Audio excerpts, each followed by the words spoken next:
পরিচয় করি। বিশ্বনবী ঝাড়ফুঁক করতেন, আঙ্গুলে একবার বল্লা পোকা কামড় দিল, আয়েশারে বললেন লবণের পানি গরম করে ঢালো, লবণের মধ্যে আছে সোডিয়াম ক্লোরাইড। আর বিশ্বনবী এই কোরআনুল কারীমের সর্বপ্রথম যে সূরাটা সূরাতুল ফাতিহা তেলাওয়াত করে ফু দিতে আরম্ভ করলেন, পড়েন আলহামদুলিল্লাহি রাব্বিল আলামিন আর রহমানির রহিম। মায়েশার লবণের পানি ঢালা শেষ, বিশ্বনবীর সূরা ফাতিহা তেলাওয়াত শেষ, বিশ্বনবীর আঙ্গুলের ব্যথাও শেষ। মায়েশা বললেন ইয়া রাসূলুল্লাহ, আপনি নবী মানুষ, ফু দিলেই ভালো হয়ে যায়, আমারে কষ্ট দিলেন কেন? আমার লবণের পানি বসাইতে বললেন কেন? বিশ্বনবী বললেন আয়েশা, লবণের পানি দিয়ে চিকিৎসা হয়, আর সূরাতুল ফাতিহা দিয়ে রুকিয়া হয়, ঝাড়ফুঁক। ঝাড়ফুঁক আর চিকিৎসা দুইটার সমন্বয়ে রোগ ভালো করে দেয় কে? কেউ যেটা পারে না পারে কে? কেউ যেটা দেয় না দেয় কে? এজন্য কোরআনের মধ্যে শিফা আছে, শিফা আছে। ফু দিলেই সুস্থ, কিন্তু ওই ঈমানটা আমাদের লাগবে, ওই ইখলাসটা আমাদের লাগবে, ওই সিনসিয়ারিটি লেভেল যদি আপনি নিজের মধ্যে নিয়ে আসতে পারেন, সূরাতুল ফাতিহা পড়ে ফু দিল দুরারোগ্য ব্যাধি থেকে আপনারা সুস্থ করে দিতে পারে কে? এজন্য আল্লাহ বললেন ওয়ানুনাজ্জিলু মিনাল কুরআনি মা হুয়া শিফাউ ওয়া রাহমাতুল লিল মুমিনিন ওয়া লা ইয়াজিদুয যালিমিনা ইল্লা খাসারা। ও নবী, কোরআনকে আমি শিফা হিসেবে নাজিল করলাম, রহমত হিসেবে নাজিল করলাম। অসুস্থ ব্যক্তির গায়ে কোরআন পড়ে ফু দিলে তারে সুস্থ করে দেয় কে? ইবনু মাজাহ শরীফ একটা হাদিসের কিতাব, এই হাদিসের কিতাবে একটা বাবই আছে, বাবুল ইস্তিশফা বিল কুরআন খায়রুদ দাওয়া আল কুরআন। যে জিনিস দিয়ে তোমরা সবচেয়ে বেশি চিকিৎসা নিতে পারো, শিফা নিতে পারো, সেটার নাম হচ্ছে কোরআন। চিল্লায় বলেন সেটার নাম কি? আরো জোরে বলেন না, সেটার নাম কি? বিপদের সময় এই কোরআন পড়লে বিপদ থেকে আপনারা মুক্ত করবে কে? আপনাকে ডাকাত ধরেছে, আপনাকে ছিনতাইকারীরা ধরেছে, আপনি সূরাতুল ইয়াসিনের প্রথম 9 আয়াত তেলাওয়াত করেন, আপনারে বিপদ মুক্ত করে দিবে কে? আল্লাহ। ডাকাতদের চোখকে অন্ধ করে দিবে কে? আমি নিজে প্রমাণ।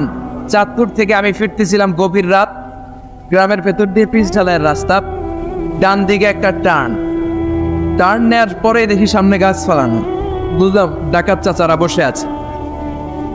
ডান দিক থেকে বাম দিক থেকে টর্চ মারে, ভয় পেয়ে গেলাম, ঘটনা কি? নিশ্চয়ই ডাকাত। আল্লাহর নাম নিলাম, বিপদে পড়লে একজনের নাম নিতে হবে, তিনি কে?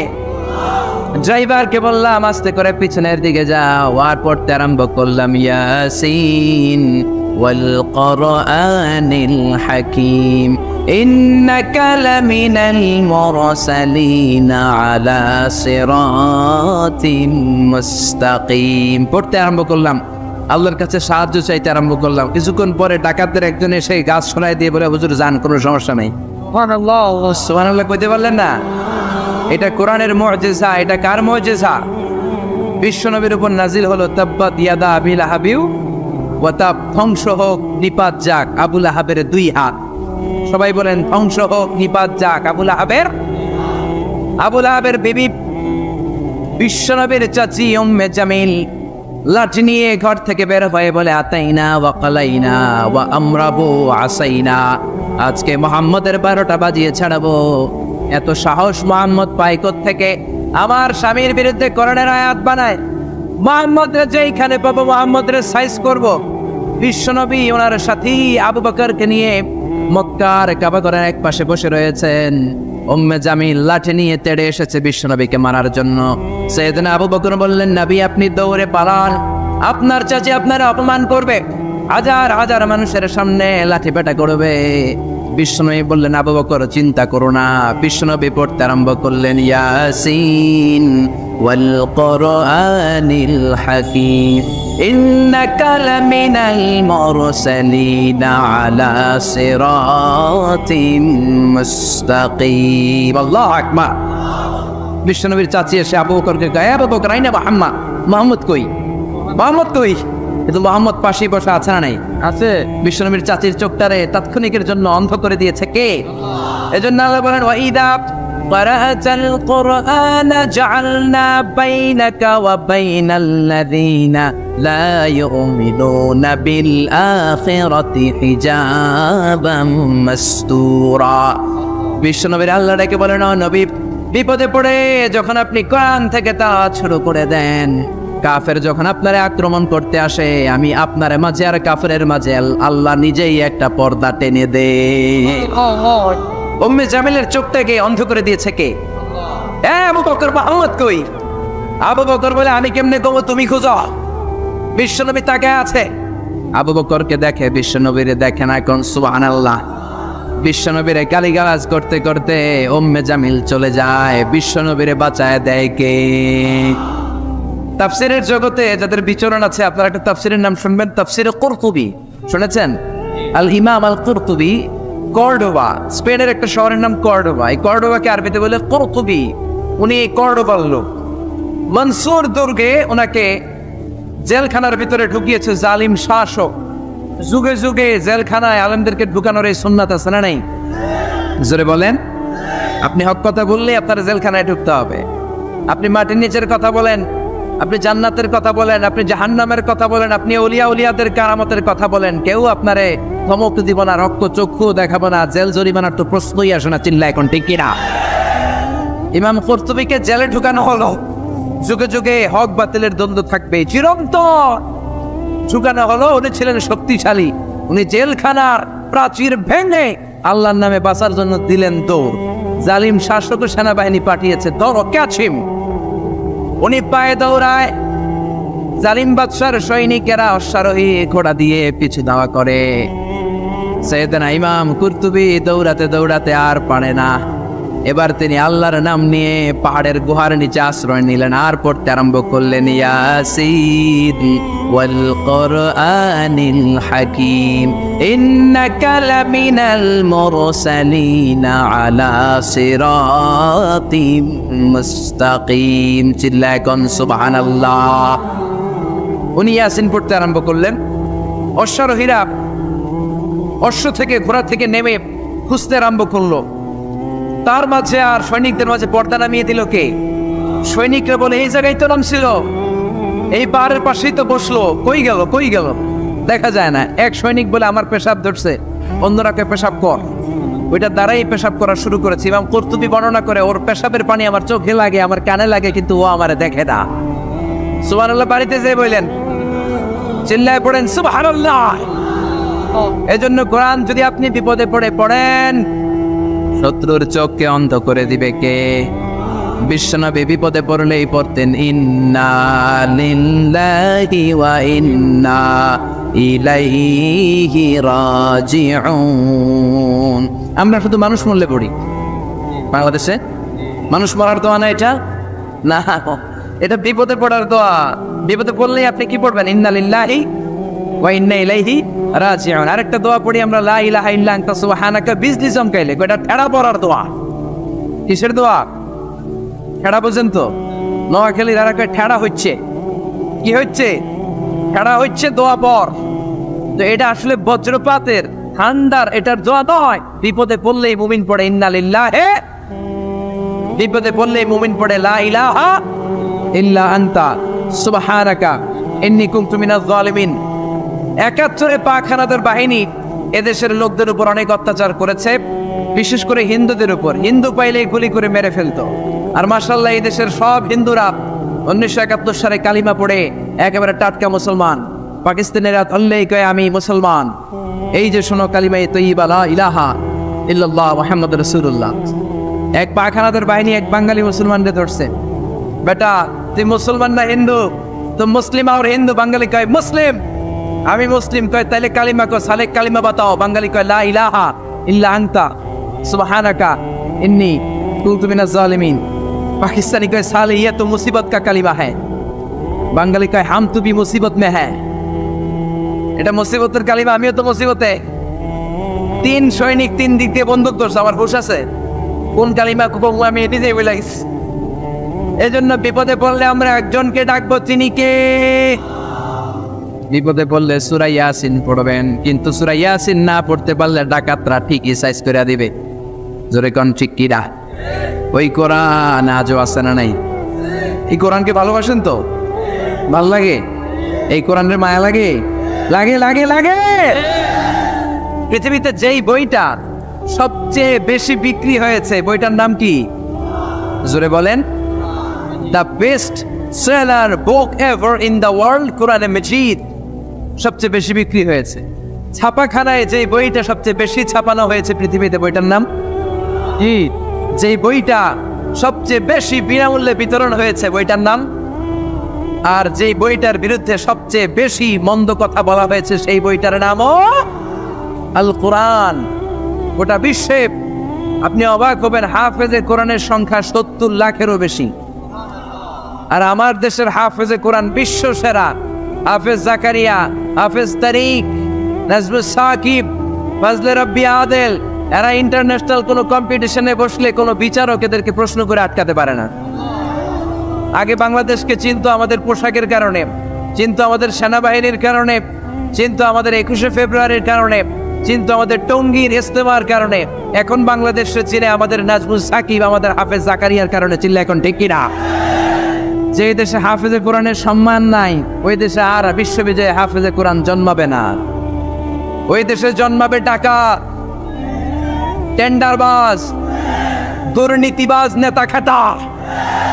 ওই দেশে জন্মাবে এরশাদ শিকদার। ওই দেশে জন্মাবে বদরুনের মতো লোক যারা খাদিজারে কোপাবে। ওই দেশে জন্মাবে পিচ্চি হান্নান, কালা জাহাঙ্গীর। যে দেশে কোরআনের মর্যাদা নাই, এদেশের মেয়েগুলো হবে তসলিমা নাসরিনের উত্তরসূরি। ওই দেশে মা খাদিজার মতো মেয়ে জন্মাবে না। ওই দেশে ফাতেমার মতো মেয়ে জন্মাবে না। ওই দেশে জন্মাবে ঐশী, যারা রামদা দিয়ে মায়েরও কোপায়, বাবারও কোপায়। চিল্লায় বলেন ঠিক কিনা? এজন্য বাঁচতে হলে যে কিতাবটার দিকে ফিরে আসতে হবে, কি নাম? চিল্লায় বলেন। কোরআন থেকে প্রেসক্রিপশন নিতে হবে। প্রেসক্রিপশন নিতে হবে কোত্থেকে? জোরে বলেন। কোরআন থেকে প্রেসক্রিপশন না নিলে এই সমাজটাকে সুন্দর করা যাবে না। কোরআন থেকে প্রেসক্রিপশন না নিলে আপনার জীবন শুদ্ধ হবে না। কোরআন থেকে প্রেসক্রিপশন নেবেন, কি নেবেন? কোরআন থেকে প্রেসক্রিপশন না নিলে আপনার জীবন শুদ্ধ হবে না, সমাজটা শুদ্ধ হবে না, দেশটা দুর্নীতি মুক্ত হবে না। কোরআন থেকে প্রেসক্রিপশন নিলে এদেশে টেন্ডারবাজি থাকবে না, চাঁদাবাজি থাকবে না, হত্যা গুম থাকবে না, বিচারের নামে প্রহসন থাকবে না, স্কাইপি কেলেঙ্কারি থাকবে না, সুদ থাকবে না, ইফটিজিং থাকবে না, 31st নাইটে কোনো মেয়ে ধর্ষিতা হবে না। চিল্লা এখন ঠিক কিনা? কারণ এই কোরআন হচ্ছে it's a problem solving methodology. সব সমস্যার সমাধান হিসেবে কোরআনকে পাঠিয়েছে কে? যত ভেজালে ঝামেলায় সমস্যায় আমরা পড়ি, সমাধান আছে না নাই?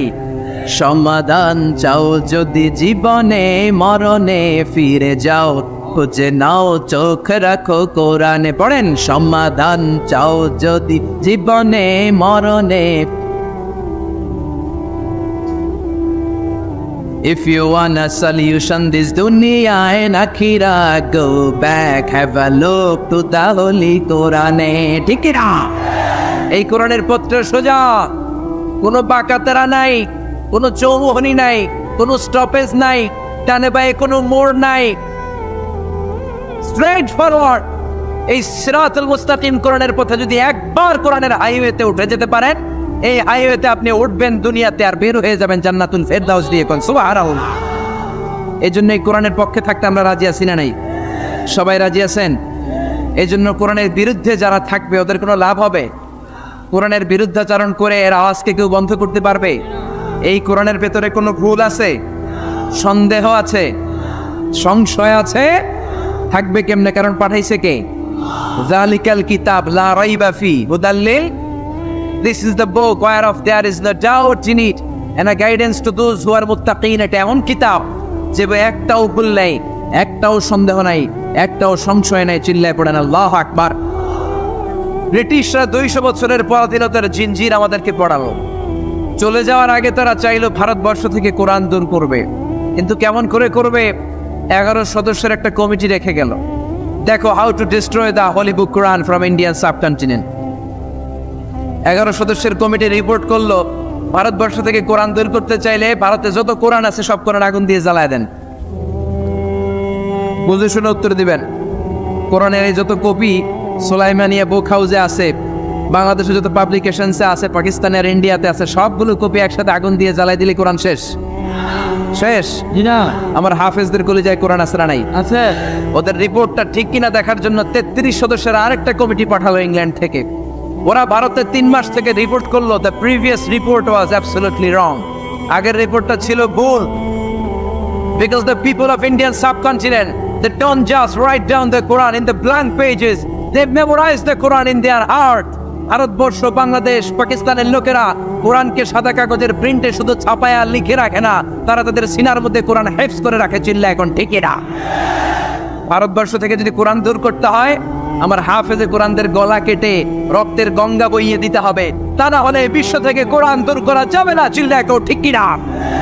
আপনি আগুন জ্বালায় দিতে পারেন, কিন্তু আমাদের হাফেজদের কলিজার ভেতরে কোরআনকে সংরক্ষণ করে দিয়েছে কে?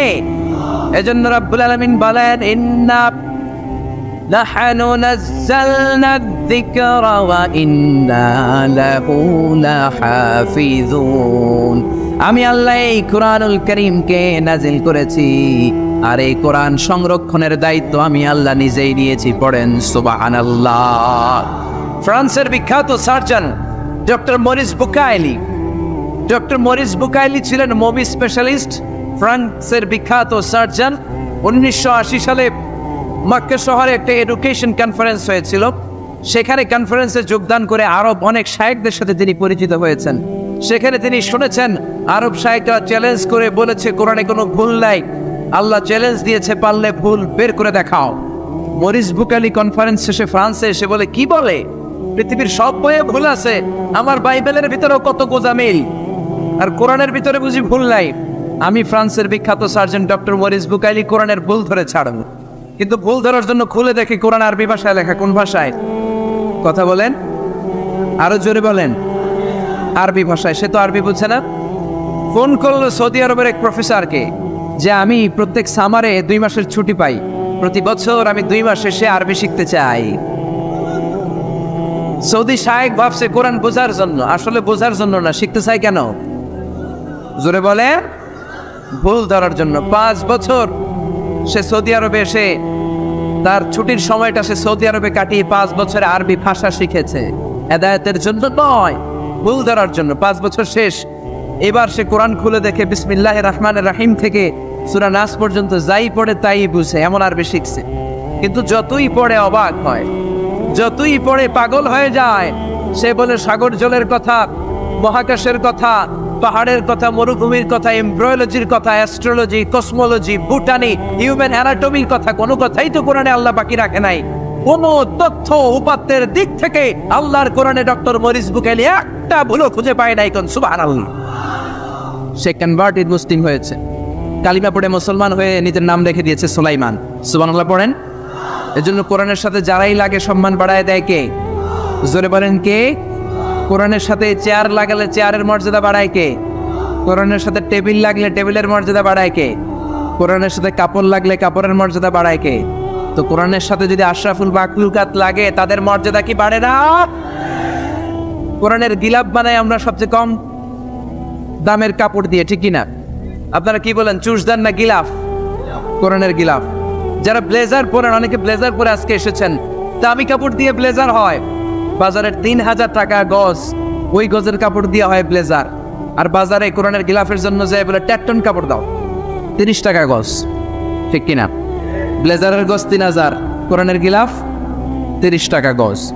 বাসায় ঢুকলেন, ঢুকে দেখেন আপনার দামি ব্লেজারের কাপড়টা নিচে পড়ে আছে, মনের অজান্তে আপনার পা লেগে গেল ব্লেজারের কাপড়ে। এই বাংলার জমিনে এমন কোন আহাম্মক কি আছে নাকি ব্লেজার ধরে চুমু খাবে? আছে? ঘরে ঢুকলেন, ঢুকে দেখেন চান্দোলা বাজারের সবচেয়ে পুরাতন কাপড়, টেট্টন কাপড়ের 30 টাকা গজের ওই কাপড় দিয়ে, যেটা দিয়ে কোরআনের গিলাফ বানানো হয়েছে, ওই গিলাফটা জমিনে পড়ে আছে। মনের অজান্তে আপনার পা লেগে গেল গিলাফে। চুমু খাবো কি খাবো না? জোরে বলেন, খাবো কি খাবো না? এই কাপড়ে চুমা দেন কেন? এটা তো কম দামি, এটা তো টেট্টনের কাপড়। 3000 টাকা গজের কাপড়ে চুমা দেন নাই, 30 টাকা টেট্টনের কাপড়ের দাম এত বেড়ে গেল। এর মুআজিজাটা হচ্ছে কোরআনের মুআজিজা। টেট্টন কাপড় যদি কোরআনের সাথে লাগলে মর্যাদা বেড়ে যায়, আশরাফুল মাখলুকাত যদি কোরআনের সাথে লাগে, তার মর্যাদাকে আকাশচুম্বী করে দিবে কে? একজন মুফাসসির এই দেশে ছিল, যার মর্যাদা, যার সম্মান, যার জন্য ভালোবাসা 17 কোটি মানুষের হৃদয়ে হৃদয়ে। চিল্লায় বলেন ঠিক কি না? এটা আর কিচ্ছু না, এটা আল্লাহর কোরআন, চিল্লা এখন ঠিক কিনা? কোরআনকে শুনেছে, কোরআনকে বুঝেছে, কোরআনকে মেনেছে, কোরআনকে সিনায় ধরেছে, কোরআনের বাণীকে প্রচার করেছে। এজন্য গোটা বিশ্বের মানুষের অন্তরে ওই মুফাসসিরের সম্মান দিয়ে দিয়েছে কে? যেই কোরআন উনি মানার কারণে ওনার সম্মান এত বেশি, ওই কোরআন আজও আছে না নাই? এই কোরআন আমাদের প্রাণ, এই কোরআন আমাদের জান। এই বাংলার জমিনে কোরআনের আইন চালু হোক, আমরা চাই কি চাই না? যারা কোরআনের বিরুদ্ধে কথা বলবে ওদের সাথে আমাদের কোনো সম্পর্ক? আল কোরআনের বিরুদ্ধে একটা আইনও বানালে ওই আইন আমরা মানব না, চিল্লায় বলেন ঠিক কিনা? আমরা এই কোরআনকে বুকে ধারণ করতে চাই। রাজি আছো মুসলমান? আপ চলে আল্লাহর দেখা।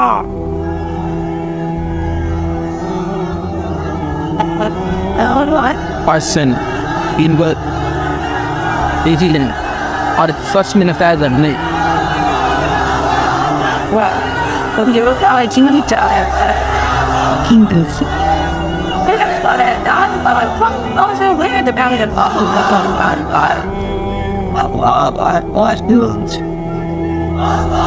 রব্বে করিম, বিশ্বনন্দিত সে মুফাসসিরের জন্য তোমার রহমতের ফয়সালা আমরা কামনা করছি, চিল্লায় পড়ে না আমিন। যারাই লাগবে তাদেরকেই আল্লাহ এরকম সম্মানের আসনে উঠাই দিবে, চিল্লায় এখন ঠিক কিনা? ইউনাইটেড স্টেটস অফ আমেরিকাতে একটা কনফারেন্স, ওই কনফারেন্সটা হচ্ছে পৃথিবীর যত ধর্মগ্রন্থ আছে সবগুলো ধর্মগ্রন্থের 10 মিনিটের আবৃত্তি শোনানো হবে। কয় মিনিট? চিল্লায় বলেন। ওখানে গিয়েছে শ্রীমত ভগবত গীতা, গিয়েছে বাইবেল, ত্রিপিটক, দশাতীর, বেদ, পুরাণ, রামায়ণ, দীঘানিকায়া, ইয়াহবিস, সেকারডেটাল, টালমা, Torah, Old Testament, New Testament, Zend Avesta এবং আল্লাহর কোরআন ও কোন সুবহানাল্লাহ। চীনের প্রাচীন ধর্ম কনফুসিয়াসের পাণ্ডুলিপি গিয়েছে। যারা আগুনকে পূজা করে, অগ্নি উপাসক, আগুন দেখলে নমস্তে নমস্তে গায়, তারাও গিয়েছে। 10 মিনিট করে সময়। এই কনফারেন্সের উদ্দেশ্য হচ্ছে এইটা চেক করা, in order to check which book, which recitation of the holy book is the most excellent recitation ever. কোন বইয়ের আবৃত্তিটা বেশি সুন্দর লাগে? 10 মিনিট করে সময়। সব ধর্মীয় কিতাবের শায়েকরা, গুরুরা, ধর্মনানকরা আর ফাদাররা আর কারীরা বসেছে। বিচারকের সামনে 2টা বাটন, একটা গ্রিন বাটন, একটা রেড বাটন, একটা সবুজ বাতি, একটা লাল বাতি। আবৃত্তির সময় 10 মিনিট। চিল্লায় বলেন কয় মিনিট? সবুজ বাতিতে চাপ দিলে আবৃত্তি শুরু, রেড বাটনে চাপলে আবৃত্তি শেষ। প্রথমে ডাকা হয়েছে শ্রীমত ভগবত গীতা। 10 মিনিটের জন্য যে পড়তে শুরু করেছে, ওম নমো ভগবতি বাসুদেবায়। 10 মিনিট পড়েছে। পড়ার পরে বিচারক রেড বাটনে প্রেস করেছে, সময় শেষ, নেমে গিয়েছে। এরপরে ডাকা হয়েছে ত্রিপিটক, বিনয় পিটক, শাম পিটক, অভিধর্ম পিটক মিলে 3টা পিটক। এটা বৌদ্ধ ভাইদের কিতাব। এরা বলে ওম শান্তি, ওম শান্তি। আসলে মিয়ানমারে ওরা যা করছে ওদের বলা দরকার ওম অশান্তি, ওম অশান্তি। ওরা বুদ্ধাং শরণং গচ্ছামি, ধাম্মাং শরণং গচ্ছামি পড়তে পড়তে 10 মিনিট শেষ, চলে গেল। এরপরে ডাকা হলো দশাতীর, দশাতীরের ওরাও পড়লো। এরপরে ডাকা হলো গ্রন্থ সাহেব, পড়লো। জিন্দাবেস্তা পড়লো 10 মিনিট। এরপরে ডাকা হলো ভ্যাটিকান সিটির পোপকে, তাকে ডাকা হলো to recite the Holi Bible for 10 minutes. 10 মিনিটের জন্য বাইবেল পড়তে আসেন। উনি এসে ওনাদের বাইবেল পড়ে গেল 10 মিনিটের জন্য। ওনার বাড়ি হচ্ছে ভ্যাটিকান সিটিতে, ইটালির রোমের মাঝখানে স্বায়ত্তশাসিত একটা আলাদা দেশ আছে। ওইখানে শুধু পোপরা থাকে, যারা বিয়ে টিয়ে না করে খ্রিস্টানদের ফাদার, প্রোটেস্টান্ট, অর্থোডক্স আর রোমান ক্যাথলিক, ওরা সেইখানে রাজ্য স্থাপন করেছে। গোটা বিশ্বের খ্রিস্ট ধর্মকে তারা চালায়। তারা 10 মিনিট সব ধর্ম গ্রন্থের আবৃত্তি এবং তেলাওয়াতের পরে সর্বশেষে মুসলমানদের ধর্মগ্রন্থ কোরআন আবৃত্তি করার জন্য ডাকা হয়েছে। এসেছে মিশরের কারি Abdul Basit ibn Abdus Samad. যারা ওনার তেলাওয়াত শুনেছেন দেখবেন উনি তেলাওয়াত করে আবার সময় নেয়, আধা মিনিট শ্বাস নেয়, আবার লম্বা দম নিয়ে তাল লয় নিয়ে টান দেয়, আবার পেছন থেকে টান দেয়। তাকে ডাকা হলো now the representative of Muslim community Abdul Basit ibn Abdus Samad will now recite the holy book Quran for 10 minutes. মিশর থেকে আসা মুসলিম জাতির প্রতিনিধি তাদের ধর্মগ্রন্থ কোরআন নিয়ে এবার 10 মিনিট তেলাওয়াত করবে। কয় মিনিট? উনি দাঁড়িয়ে রাখেন না, ক্লিন শেভ, পাতলা একটা চাদর আর জুব্বা পরে চলে এসেছে মাইকের সামনে। এসে আউযু বিল্লাহি মিনাশ শাইতানির রাজিম বলে টান দিয়েছে। সময় কয় মিনিট? উনি সূরা ফাতিহা পড়তে সময় নিয়ে নিছে 13 মিনিট। সুবহানাল্লাহ। শ্রীমত ভগবত গীতাওয়ালারা হাততালি দেয়, সময় শেষ, কোরআন গেছে। কিন্তু কি আজীব তামাশা, বিচারক তো লালবাতি চাপে না। বিচারককে লালবাতি চাপার বিষয়টা ভুলিয়ে দিয়েছে কে? কেউ যেটা পারে না সেটা পারে কে? আব্দুল বাসিত কয় এই তো সুযোগ আল্লাহ পাইছি আমি। বিচারক যেহেতু লালবাতি চাপে না, আমি আরেকটা সূরা ধরি। উনি কোরআনের সবচেয়ে সুন্দর সূরা আর রহমান তেলাওয়াত শুরু করলেন। উনি ওনার গলায় আল্লাহ যত সুর দিয়েছিলেন সব সুর, দরদ, আদর ঢেলে দিয়ে সুরের ঝংকার তুলে পুরো কনফারেন্সকে মাতিয়ে দিলেন। 15 মিনিট হয়ে যায়, বিচারক লালবাতি চাপে না। 20 মিনিট, 25 মিনিট, 30 মিনিট হয়ে যায়, লালবাতি চাপে না। এদিকে অর্গানাইজিং কমিটির প্রধান চেয়ার থেকে উঠে এসে বিচারকের গায়ে ধাক্কা দিয়ে বলে, "Hey man, what's the hell are you doing here? What's wrong with you? Why aren't you pressing the red button?" লালবাতি চাপুস না কেন? ওরে ধাক্কা দেওয়ার পরে বিচারক ভূত দেখার মতো চমকে উঠছে। কি আল্লাহ, হ্যাঁ, লালবাতি Lord. Oh Lord, thank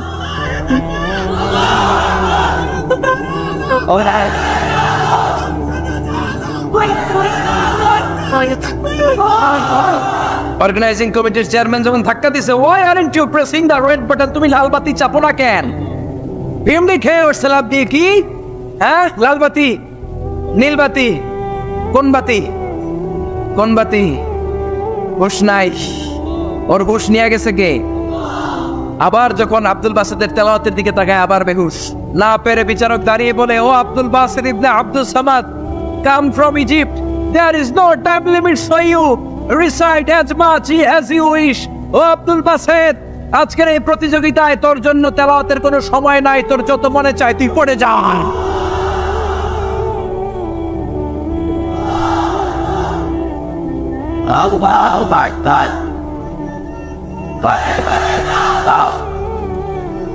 my God. চল্লিশ মিনিট সময় ধরে গোটা মুসলিম বিশ্বের অহংকার, মিশরের সবচেয়ে বড় কারিগরি আব্দুল বাসিত ইবনে আব্দুল সামাদ গলার সব দরদার সুর উজাড় করে কনফারেন্স রুমে সূরা আর রহমান তেলাওয়াত করলেন। কনফারেন্স শেষ হলো, ওই বিচারকের বিরুদ্ধে মামলা হলো 3টা। কয়টা? যেহেতু আন্তর্জাতিক কম্পিটিশন, আন্তর্জাতিক আদালতে মামলা, সুইজারল্যান্ডের দি হেগে মামলা। হ্যান্ডকাফ পরিয়ে বিচারককে নেওয়া হয়েছে। মাননীয় আদালত বলে, "Why made you partiality between the books? You have given to Bible 10 minutes. You have given to Srimata Bhagavata Gita 10 minutes. You have given to Tripitaka 10 minutes. Why have you given extra 30 minutes for Quran?" সব ধর্মগ্রন্থরে 10 minute দেওয়ার কথা, বাইবেলরে দিলি 10, শ্রীমত ভগবত গীতারে দিলি 10, ত্রিপিটকরে 10, কোরআনরে অতিরিক্ত 30 minute, মানে আগের 10 আর 30 minute 40 minute দিলি কেন? বিচারক বলে, "Honorable Judge, I have a humble question to you." মাননীয় আদালত, আমার একটা বিনয়ের প্রশ্ন আছে। আদালত তো টাসকি খেয়ে গেছে, কিরে আমার এবার প্রশ্ন করা কেন? বিচারক বলে, আমার প্রশ্ন হচ্ছে, বিচারক তো আমি নিজে হই নাই, জাজ তো আমারে আপনারাই বানাইছেন। আমি তো ওদেরকে 10 মিনিট দিছি, ঠিক কিনা? আমি তো বাইবেলের 10 মিনিট দিয়েছি। এর কারণ, যখন বাইবেল পড়তে এসেছে আমার হুশ আছে, আমার সময়ের জ্ঞান আছে, আমি সময়ের টাইম ধরে বসে আছি, আমার হিতাহিত জ্ঞান আছে, আমার নার্ভাস সিস্টেম ওকে। 10 মিনিট শেষ, আমি রেড বাটনে চেপেছি, উনি নেমে গিয়েছে, বাইবেলকে ডেকেছি, বাইবেল শেষ, শ্রীমত ভাগবত গীতাকে ডেকেছি, গীতা শেষ, ত্রিপিটককে ডেকেছি।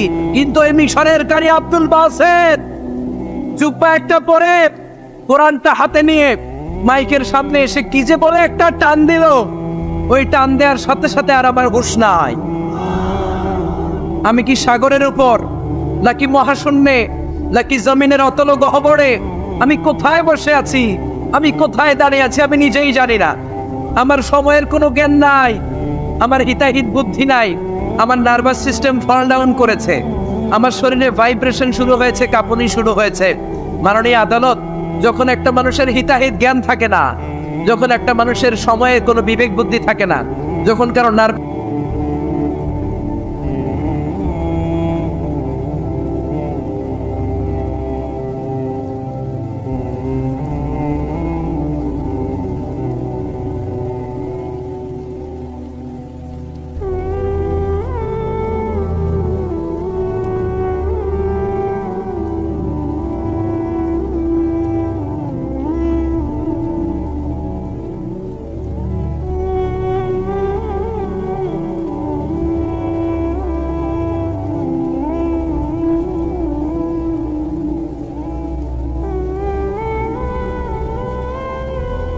নূহ আলাইহিস সালামের উম্মাহকে অবিশ্বাসের কারণে, গাদ্দারির কারণে আল্লাহ এই প্লাবন দিয়ে, পানি দিয়ে শেষ করে দিয়েছেন। এজন্য পানি দেখলেই এটা যে বাঁচার কারণ, বাঁচার মাধ্যম এমনটা নয়। এই পানি দিয়ে আল্লাহ আমাদেরকে শায়েস্তাও করতে পারেন, পানিশমেন্টও করতে পারেন, শাস্তিও দিতে পারেন, আযাব আর গজব দিয়ে তলিয়েও দিতে পারেন, ঠিক কি না? ওয়াজআলনা মিনাল মাই কুল্লা শাইইন হাই, প্রাণবন্ত সবকিছু আমি পানি থেকে বানালাম। আবার কোন কোন জায়গার পানির মধ্যে এত লবণ আমি দিয়ে দিলাম, সেখানে কোনো কিছু বাঁচে না। আছে না নাই? জর্ডানে একটা সাগর আছে, নাম ডেড সি। নাম শুনছেন? আজকে বাড়িতে যে গুগল করবা, Dead Sea located in Jordan, লিখলেই চলে আসবে। আরবিতে বলে আল বাহরুল মাইয়িত, মৃত সাগর, কিছু বাঁচে না। লবণের ঘনত্ব এত বেশি, আপনার ছোট্ট বাচ্চাটার ওই সাগরে ফেলে দিলে ও ডুববে না, কারণ আপনার বাচ্চা যতটুকু জায়গা নিবে পানিতে, তার চেয়ে বাচ্চার ওজন কম, পানির ওজন বেশি, এজন্য কিছু ডুবে না। ওখানে মাছ হয় না, ওখানে শ্যাওলা জন্মায় না, ওখানে কাঁকড়া নাই, চিংড়ি নাই, কারণ লূত আলাইহিস সালামের কওমের লোকেরা হোমোসেক্সুয়ালিটি প্র্যাকটিস করতো, সমকামিতা, পুরুষে পুরুষে বিয়ে। এই আওয়াজ এখন বাংলাদেশেও ঢুকার চেষ্টা করতেছে। তাওহীদপন্থী মুসলমানদেরকে সচেতন হতে হবে। ওয়েস্ট থেকে কিছু আসলেই, ইন্ডিয়া থেকে কিছু আসলেই আমার দেশে ঢুকতে দেওয়া যাবে না, চিল্লায় বলো ঠিক কি না? অনেকে মনে করে আমেরিকা থেকে কালচার আসলো, পোশাক আসলো, এটাই মনে হয় মডার্ন। ইন্ডিয়া থেকে নতুন পোশাক আসলো, এটাই মনে হয় মডার্ন। নো, ইসলামের যে মডার্ন আধুনিক গোটা বিশ্বে দ্বিতীয় কিছু নাই, চিল্লায় বলো ঠিক কি না? এজন্য সাবধান। এদেশে অলরেডি একটা অর্গানাইজেশন হয়েছে, রেইনবো, রংধনু। এরা ছেলে ছেলেতে বিয়ে করতে চায়, মেয়ে মেয়েতে বিয়ে করতে চায়। আমরা তাওহীদি জনতা বেঁচে থাকতে বাংলার জমিনে এটা হতে দেব না, চিল্লায় বলো ঠিক কি না? ওয়াজআলনা মিনাল মাই কুল্লা শাইইন হাই, পানি থেকে প্রাণবন্ত সবকিছু তৈরি করলো কে? আল্লাহ। আবার আল্লাহ বললেন, কাফেররা কি দেখে না আকাশ জমিন সব একসাথে ছিল, মহাবিস্ফোরণের মধ্য দিয়ে আমি মহাবিশ্ব তৈরি করেছি। এই বিস্ফোরণটার নাম কি বলতো? Big bang. মাশাআল্লাহ, কেমন শ্রোতা দেখছেন? সায়েন্সের সবকিছু নিয়ে বসছে আজকে। Big bang. স্টিফেন হকিং একটা বই লিখেছে, a brief history of time. সেখানে সে যে তথ্য দিয়েছে কোরআনের সাথে very similar to the concept of Stephen Hawking. Stephen হকিংও এই কথা বলেছে। সে বলেছে মহাবিশ্ব সৃষ্টির আগে সবকিছু একটা অণুর ভেতরে ছিল, হাই সিঙ্গুলারিটি, সবকিছু এক জায়গায় ছিল। ফাফাতাহনাহুমা, এক বিশাল আওয়াজের মাধ্যমে এক বিস্ফোরণে মহাবিশ্ব সৃষ্টি হলো। ওই আওয়াজটার নাম ছিল কুন। আওয়াজটার নাম ছিল কি? ইন্নামা আমরুহু ইযা আরাদা শাইআন আন ইয়াকুলা লাহু কুন ফায়াকুন। আমরা বাংলায় বলি না কুন ফায়াকুন? কুন ফায়াকুনের মালিক কে? তিনি বলতে দেরি, হতে দেরি হয়। কুন, হাও, হয়ে যায়। বি, ইট ওয়াজ। আল্লাহ যখন বলেছেন কুন, এই আদিতে সব মিলে থাকা এই মহাবিশ্বের সবকিছু এক মহা বিস্ফোরণের মাধ্যমে গোটা বিশ্বে ছড়িয়ে পড়ল, গোটা বিশ্বে ছড়িয়ে ঘুরতে আরম্ভ করলো। এই বিস্ফোরণের ছোট্ট একটা কণার নাম পৃথিবী। এই মহা বিস্ফোরণের ছোট্ট একটা কণার নাম মঙ্গল। এই মহা বিস্ফোরণের ছোট্ট একটা কণার নাম বৃহস্পতি। এই মহা বিস্ফোরণের ছোট্ট একটা কণার নাম সূর্য। এরকম কত হাজার, অযুত, লক্ষ, নিযুত কোটি কণা বড় বড় তারকা রূপে মহাবিশ্বে ঘুরে বেড়াচ্ছে। আল্লাহ ছাড়া এর খবর কেউ রাখে না। এগুলো যে কত বিশাল, এগুলো নিয়ে আমাদের চিন্তা করা দরকার। আমরা মনে করি আমি মনে হয় বড়, আমার যে ক্ষমতা তোর কেউ নাই, আমি দাপটওয়ালা, আমার এলাকা এটা আমার, খালি আমার আমার কয়, আছে না নাই? তোর কি বেটা? কিসের মালিক তুই? সবকিছুর মালিক কে? এই বাড়িটাতে আজকে আমি থাকি, এটার আগে আমার বাবা ছিল, তার আগে দাদা ছিল, আমার পরে আমার ছেলে থাকবে, আমার নাতি থাকবে। এটার আসল মালিক আমি না, আমার ছেলে না, গোটা বিশ্বের আসল মালিক একজন সত্তা, তিনি কে? এজন্য সব আমার আমার এরকম দাপটওয়ালা কথা যেন আমরা না বলি। অহংকারীদেরকে আল্লাহ পছন্দ করে না। বিনয়ীদের মর্যাদা আরশ পর্যন্ত নিয়ে যায় কে? মান তাওয়াদা লিল্লাহি ইল্লা রাফাআহুল্লাহ।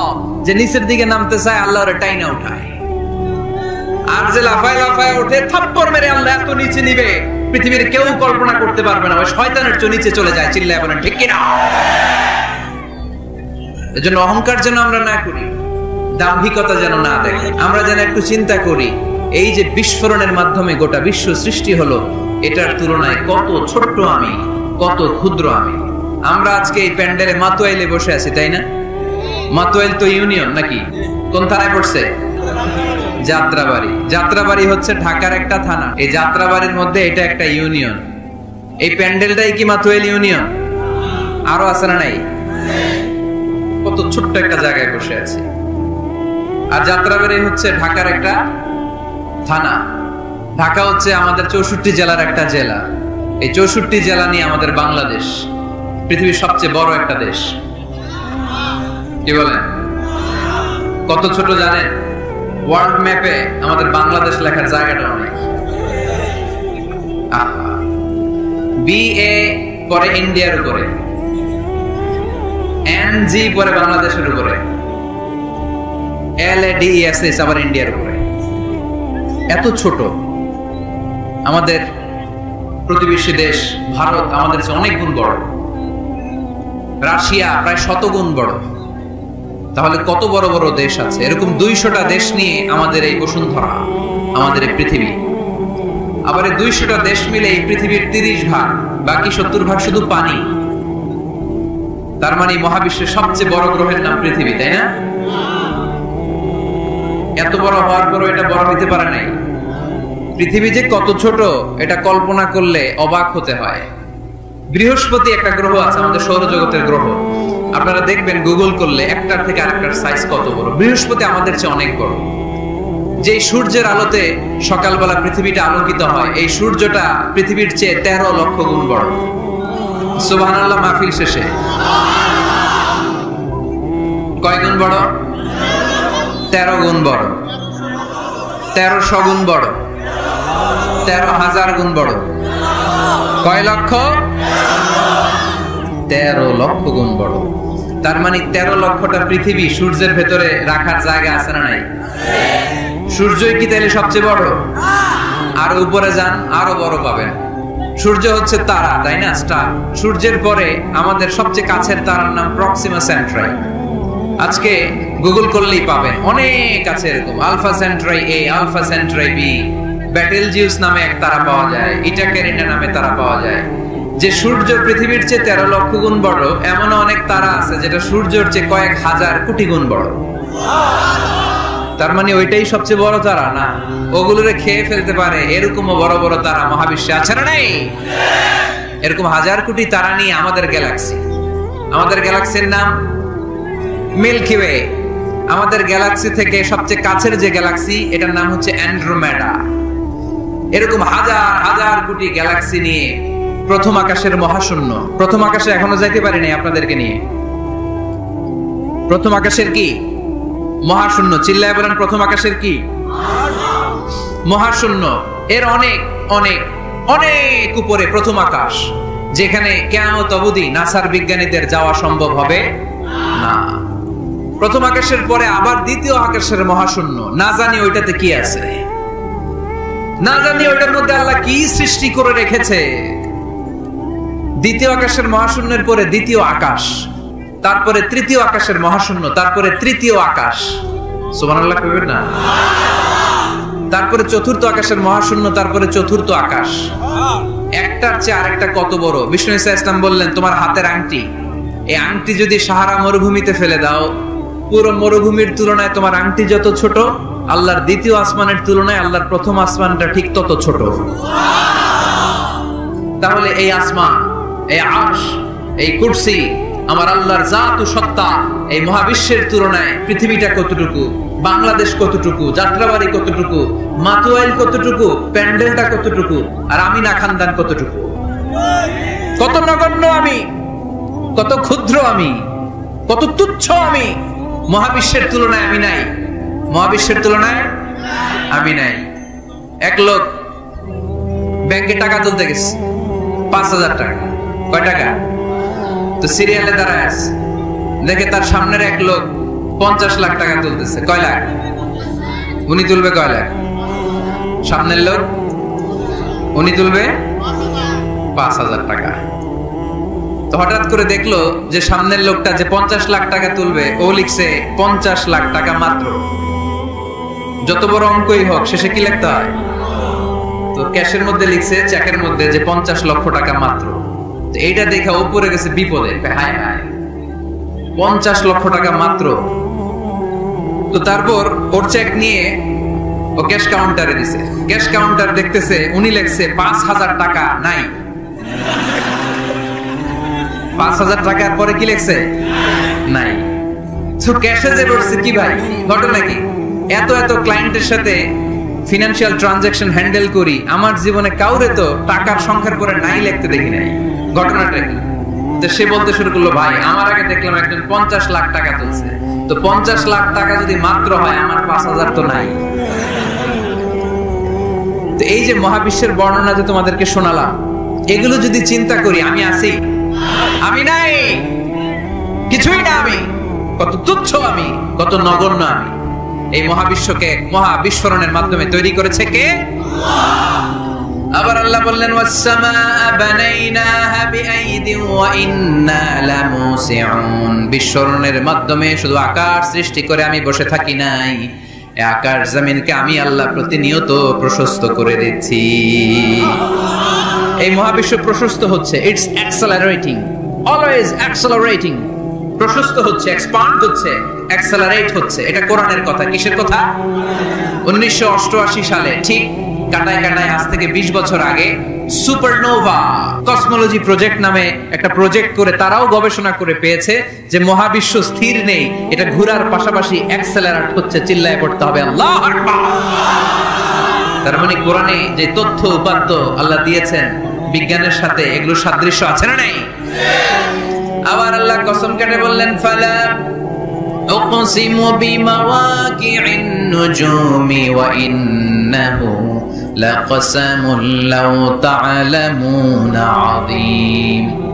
আমি আল্লাহ তারকা পতিত হওয়ার জায়গাগুলোর কসম খাই, যেখানে তারকাগুলো ঘুরতে ঘুরতে ঘুরতে ঘুরতে ওইটার রেঞ্জে যখন চলে যায়, মুহূর্তের মধ্যে তারকা তার অস্তিত্ব হারিয়ে ফেলে। সুবহানাল্লাহ।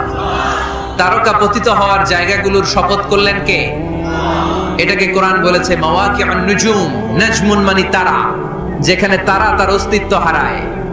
কোরআন বলেছে মাওয়াকিউন নুজুম, কিন্তু বিজ্ঞান এটার নাম দিয়েছে ব্ল্যাক হোল।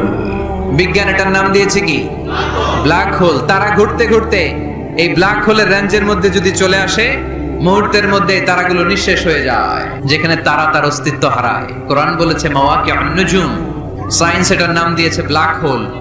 ব্ল্যাক হোল মহাবিশ্বের এমন ভয়ঙ্কর একটা বিষয়, এই ব্ল্যাক হোলের রেঞ্জের মধ্যে যদি কোনো তারা সূর্যের চেয়েও 1000 কোটি গুণ বড় সাইজের তারা ঘুরতে ঘুরতে ঘুরতে ব্ল্যাক হোলের সামনে আসে, বাচ্চার মুখে হাওয়াই মিঠাই দিলে যেমনি হাওয়াই মিঠাই মুহূর্তেই নাই, ওই তারাও মুহূর্তেই নাই। সুবহানাল্লাহ।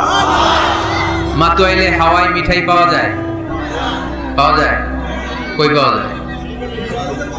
হ্যাঁ, আগে যখন আমরা ছোট ছিলাম আমরা এগুলো খাইতাম তো। কটকটি, কটকটি আছে এখন? ঘরের ওই যে পুরান জোতা টোতা প্লাস্টিকের বোতল, এগুলো দিয়ে আমরা কটকটি খাইতাম। আর খাইতাম এই হাওয়াই মিঠাই, খুব মজা লাগতো। এগুলো এরকম গোল করে সাজায় রাখতো, জিব্বায় লাগাইলেই নাই। খাইছেন আপনারা? এই ব্ল্যাক হোল হচ্ছে এমন যে ব্ল্যাক হোলের রেঞ্জের মধ্যে কোনো তারা ঘুরতে ঘুরতে ঘুরতে যদি চলে আসে, হাওয়াই মিঠাই মুখে লাগাইলে যেমনি নাই, ওই তারাও নাই। তার মানে কোরআন বলেছে মাওয়াকিউন নুজুম, সায়েন্স বলেছে ব্ল্যাক হোল। দুটার মধ্যে মিল আছে না নাই? তাহলে কসমোলজি নিয়ে কথা এখানে শেষ করি। সৃষ্টি তত্ত্বে আমরা যা পেলাম, বিস্ফোরণে সৃষ্টি হয়েছে। কোরআন বলেছে ফাতাকনাহুমা, সায়েন্স বলেছে বিগ ব্যাং থিওরি। কোরআন বলেছে মুসিউন, যেটা অ্যাক্সেলারেট হচ্ছে, সায়েন্স এটার নাম দিয়েছে সুপারনোভা কসমোলজি প্রজেক্ট। কোরআন নাম দিয়েছে মাওয়াকিউন নুজুম, সায়েন্স বলেছে ব্ল্যাক হোল। প্রতিটা জায়গায় কোরআনের সাথে সায়েন্সের মিল আছে না নাই? এবার আমরা শুনবো এমব্রয়োলজি নিয়ে, ভ্রূণতত্ত্ব। কি তত্ত্ব? ভ্রূণতত্ত্ব। আমরা আমাদের মায়ের পেটের ভেতরে এখন যত বড় আছি তত বড়ই ছিলাম, তাই না? কতটুকু ছিলেন? কতটুকু? একেবারে ছোট ছোট্ট ছোট্ট ছোট্ট। বাবার শুক্রাণু, মায়ের ডিম্বাণু, দুইটা মিলিয়ে মায়ের পেটের ভেতরে আমার অস্তিত্ব দান করলেন কে? কিছুই ছিলাম না আমি। সায়েন্স 1977-এ হাম এন্ড লিয়েন হুক নামে দুইজন সায়েন্টিস্ট অনুবীক্ষণ যন্ত্র দিয়ে ওরা খুঁজে পেয়েছে যে শুক্রাণুর ভেতরে, স্পার্মের ভেতরে প্রাণের অস্তিত্ব আছে। কিন্তু ১৫০০ বছর আগে এর ভেতরে যে প্রাণ আছে সেটার ঘোষণা কোরআনে দিয়ে দিয়েছে কে? ওভাম এন্ড স্পার্ম দুইটা মিলে হয় জাইগোট, তারপর জাইগোট থেকে হয় এমব্রয়ো, ভ্রূণ। আমি, আপনি, আমরা সবাই ছিলাম ছোট্ট একটা ভ্রূণ, ব্যাঙাচির মতো।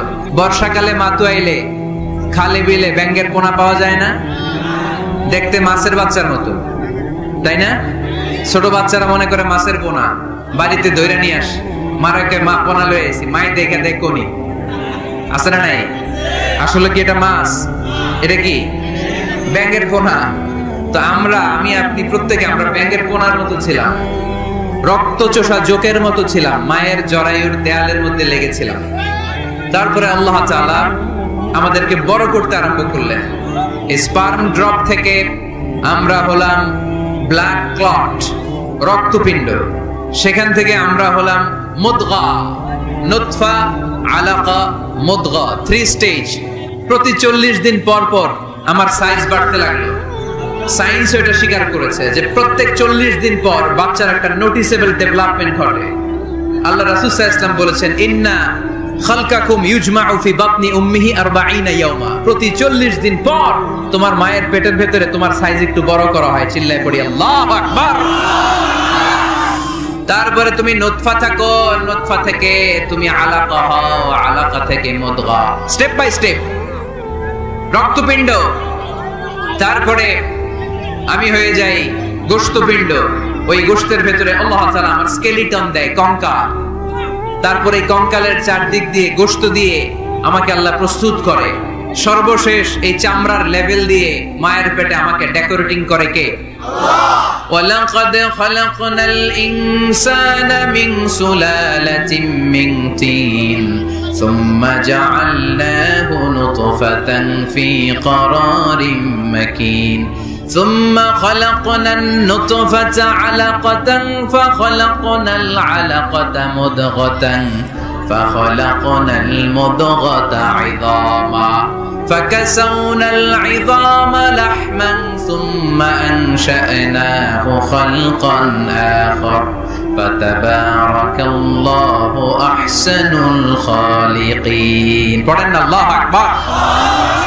আল্লাহ বলেন, ছোট্ট নাপাক বীর্য থেকে তোমারে তৈরি করলাম। তুমি ছিলা পানির ফোঁটা, সেখান থেকে বানালাম জমাটবদ্ধ রক্তপিণ্ড, সেখান থেকে গোশতপিণ্ড। ওই গোশতের ভেতরে তোমার কঙ্কাল আমি জুড়ে দিলাম, কঙ্কালের উপরে গোশত দিয়ে প্যাকেট পড়ালাম, সর্বশেষে চামড়া দিয়ে ডেকোরেশন করে দিলাম। ছোট্ট ছিলাম আমরা, একেবারে ছোট্ট, অনেক ছোট্ট। আস্তে আস্তে আমার হাত গজালো, আমার পা গজালো, আমার হেয়ারিং সিস্টেম চালু হলো, আমার ডাইজেস্টিভ সিস্টেম চালু হলো, আমার স্টোমাক হলো, আমার ব্লাড সার্কুলেশন শুরু হলো, আমার হার্টের 2টা পার্টিশন হলো। আল্লাহ রূহের ফুৎকার দিলেন, আমি মানুষ হয়ে দুনিয়ায় আসলাম। সুবহানাল্লাহ। 2টা পার্টিশন করে দিলেন। আর এই পাম্প মেশিন আমার মায়ের পেটের ভেতরে চালু করে দিলেন কে? এক মুহূর্তের জন্য যদি এই পাম্প মেশিনটা বন্ধ হয়ে যায়, মুহূর্তে আমারে ঠুস বানায় দিবে কে?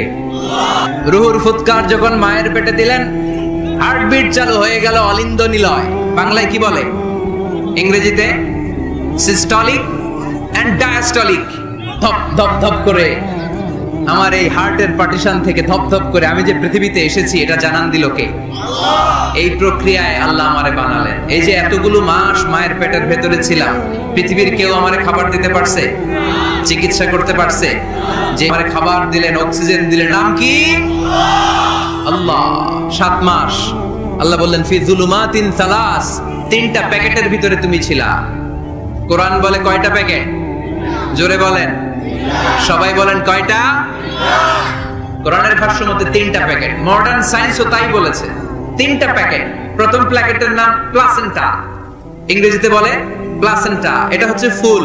বাচ্চা বের হওয়ার কিছুক্ষণ পরে মায়ের জরায়ের ওখান থেকে একটা ফুল বেরিয়ে আসে, এইটার প্যাকেটে ছিলাম। প্যাকেট বানাইছিল কে? 2 নম্বর প্যাকেটের নাম ওম, মায়ের জরায়ু। জরায়ুর প্যাকেটের ভিতরে ছিলাম। 3 নাম্বার হচ্ছে আমার মায়ের পেট, হার্ট বেলি, এই পেটের প্যাকেট, 3টা প্যাকেটের ভিতরে ফি করারিন মাকিন, গোপনতম প্রকোষ্ঠে আমাকে মায়ের পেটের ভেতর থেকে পৃথিবীতে বের করে দিল কে? কত ক্ষুদ্র ছিলাম, সেখানে আমি বিজয়ী হয়েছি, ঠিক কিনা? এই যে লাম, তারা প্রমাণ করেছে যে অণুবীক্ষণ যন্ত্র দিয়ে তারা দেখেছে 1 ফোঁটা বীর্যের ভেতরে 20 কোটি শুক্রাণু যদি না থাকে, তাহলে ওই ফোঁটা শুক্রাণু থেকে মায়ের গর্ভে কোনো সন্তান জন্ম লাভ করে না। কয় কোটি? আমি ওই 20 কোটি শুক্রাণুর একটা, আপনি ওই 20 কোটি শুক্রাণুর একটা, ঠিক কিনা? তার মানে মহা একটা যুদ্ধ হয়েছিল তখন ডিম্বাণুর ভেতরে আঘাত করার জন্য।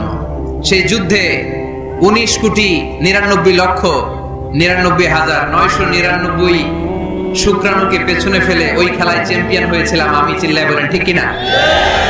ওই দিন মায়ের পেটে যে আমার অস্তিত্বের জানান আমি দিয়েছিলাম, তখন আমার হাত ছিল নাকি? পা ছিল? দাঁতা ছিল? দাঁতে ছিল? টাকা ছিল? ব্যাংক ব্যালেন্স ছিল? কিছুই ছিল না। তখন আমি বিজয়ী হয়েছি। তখনও যখন আমি বিজয় লাভ করতে পেরেছি, এই দুনিয়ার বুকে এসেও আমাদের বিজয় কেউ ঠেকায় রাখতে পারবে না। চিল্লায় বলেন ঠিক কিনা? আমরা বিজয় করতে এসেছি, যাই করব আমরা ভালোভাবে করব, এটা ইসলামের শিক্ষা, ঠিক কিনা? কাজ ছোট হোক বড় হোক, ভালো করলে সওয়াব আছে না নাই? যে কোনো কাজ করো না ভাই, যে কোনো কাজ করো, তা যেন হয় সবার চেয়ে সবচেয়ে সুন্দর। যে কোনো কাজ করো না ভাই, যে কোনো কাজ করো, তা যেন হয় সবার চেয়ে সবচেয়ে সুন্দর। হোক না সেটা পড়ালেখা, রঙের ভাষায় ছবি আঁকা, হোক না সেটা সামান্য কাজ কিংবা মহত্তর, তা যেন হয় সবার চেয়ে সবচেয়ে সুন্দর। আলহামদুলিল্লাহ পড়ে। কাজ ছোট হোক কিংবা বড় হোক, এটা ভালো করে করতে বলছে কে? ভালো করে করলে ওই কাজে বরকত দিবে কে? কাজে কোনো লজ্জা আছে? শ্রমে কোনো লজ্জা আছে? চাকরি ব্যবসায় কোনো লজ্জা আছে? লজ্জা অলসতায়। লজ্জা কিসে? ছেলেরা মনে থাকবে, কাজে লজ্জা পাওয়া যাবে। Never under estimate any job, big or small. ছোট হোক বড় হোক, কোনো চাকরিকে নাক ছিটকানো যাবে না। কাজ করে বেঁচে থাকতে হবে, এটাই ইসলামের শিক্ষা, ঠিক কিনা? তাহলে এই এমব্রায়োলজির এই সংক্ষিপ্ত পরিসরের যে আলোচনা, এটাতে আমরা বুঝলাম সায়েন্স যা বলেছে তার সবটুকুন কোরআনের সাথে মিল আছে না নাই? কোনো অমিল আছে? যদি কোনো অমিল তারা খুঁজে পায়, they have to wait। সায়েন্সের কি করতে হবে? অপেক্ষা করতে হবে। কারণ শুরুতে যা বলেছে এটা মনে রাখতে হবে কিন্তু, কারণ সায়েন্সের মূল থিওরি, সায়েন্সের কোনো থিওরি ফাইনাল না। আর কোরআনের মূল থিওরি, কোরআন যাই বলেছে তার সবটাই ফাইনাল। চিল্লায় বলো ঠিক কিনা? এবার দেখি হিউম্যান অ্যানাটমি নিয়ে কোরআন আমাদেরকে কি শুনিয়েছে। কোরআন আমাদেরকে শুনিয়েছে যে আমাদের দেহের প্রতিটা অঙ্গের ব্লুপ্রিন্ট আল্লাহর কাছে আমাদের যে আমলনামা সেখানে আছে না নাই? আয়াহসাবুল ইনসানু আল্লান নাজমা'a 'ইযামা বালা কাদিরিনা আলা আন নুসাউইয়া বানানা। কোরআন আমাদেরকে বলল, রাব্বুল আলামিন ইরশাদ করেছেন, মানুষ কি মনে করেছে নাকি কিয়ামতের দিন তাকে জমিন থেকে উঠাতে আমি আল্লাহর কষ্ট হয়ে যাবে? না না, শুধু তাকে উঠানোটাই আমার জন্য ব্যাপার না, তাকে তো আমি উঠাবো তার হাতের আঙ্গুলের ফিঙ্গারপ্রিন্ট গুলো সহ উঠাবো। সুবহানাল্লাহ। নুসাউইয়া বানানা, বানান মানে আঙ্গুলের এই টিপ, এটার ইংরেজিতে কি বলে? টিপ বা প্রিন্ট, ফিঙ্গার টিপ বা ফিঙ্গারপ্রিন্ট। যারা সিগনেচার করতে জানে না তারা কি দেয়? টিপ সই দেয় কি দেয় না? 1880 সালের আগে মানুষ জানতোই না এখানে যে টিপ আছে একটা, আমার এই আঙ্গুলের ফিঙ্গারপ্রিন্টের সাথে এইটা মিলে না, এটার সাথে এটা মিলে না, এটার সাথে এটা না, এটার সাথে এটা, এটার সাথে আবার এটা মিলে না, হাতের গুলার সাথে আবার পায়ের গুলা মিলে না। 1880 সালে ফ্রান্সের একজন সায়েন্টিস্ট নাম ফ্রান্সিস গ্যালটন, উনি আবিষ্কার করেছেন যে মানুষের হাতে রেখা আছে, এটাকে বলে ফিঙ্গারপ্রিন্ট। একটা রেখার সাথে আরেকটা রেখার কোনো মিল নাই।